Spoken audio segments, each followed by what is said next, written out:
Behind the scenes. The day in the life. Voice of the athletes. It's Jock Life. I'm Jerome Bettis, the bus, and I'm the Jock Life Spotlight Athlete of the Week.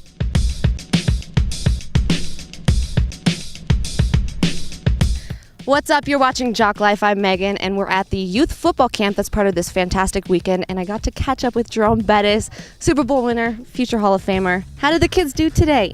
They did great. I mean, it was incredible, and I'm just thankful that All Pro Sports took the time out of their schedule to actually put on a camp like this, because whenever you get the kids out, you're able to really make a difference, and that's what it's all about.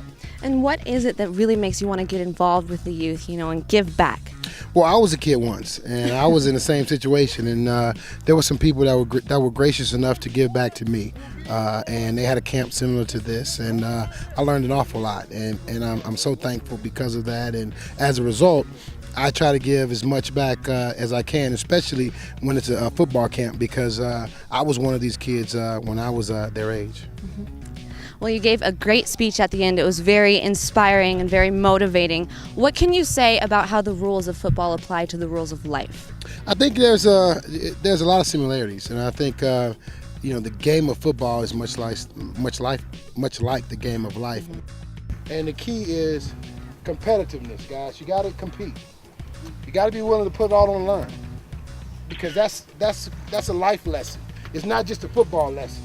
Because when you leave this football field, the same rules are going to apply in life. You got to have discipline, okay? You got to go out there and compete in the real world, all right? And you got to hold yourself accountable. It's the same thing on this football field. You got to hold yourself accountable to your fellow man. You got to get the job done.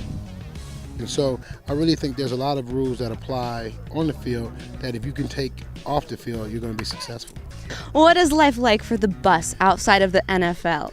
Well, after retiring, I thought I was going to have a lot more free time to do things I want to, but as it turns out, I'm doing more now than when I was playing. I love different charities and helping, so I'm always going places helping. And well, you mentioned the charities. Let's talk about the Bus Stops Here Foundation. Tell me about that. Well, we started it almost about 10 years ago, and the idea behind it was we wanted to help underprivileged and at-risk kids in Detroit and in Pittsburgh. The idea was much like the Reggie McKenzie camp, which is a camp in Detroit that I modeled my camp after. He was a gentleman that decided about 37 years ago that he wanted to start a football camp in the city of Detroit and give back, and I was one of the kids that were affected by his camp.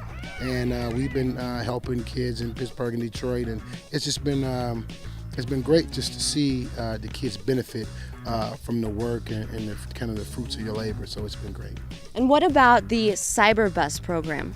The Cyberbus program is really unique. Our goal is to really bring kids and get them across that digital divide that you have. And the idea is to teach them computer literacy. We want to teach them first how to build a computer, because now we're going to give them a couple different skills. If we teach them how to build a computer, then that's a skill set. We teach them how to use the computer, that's another skill set, and then we let them take a computer home with them. Now that computer can last a lifetime for that kid, and I think that's really important. So it's a tremendous program, and I'm glad that we were able to do it and get it going. Thank you so much for hanging out. Not a problem at all. Really appreciate it. Thank you. You guys are watching Jock Life.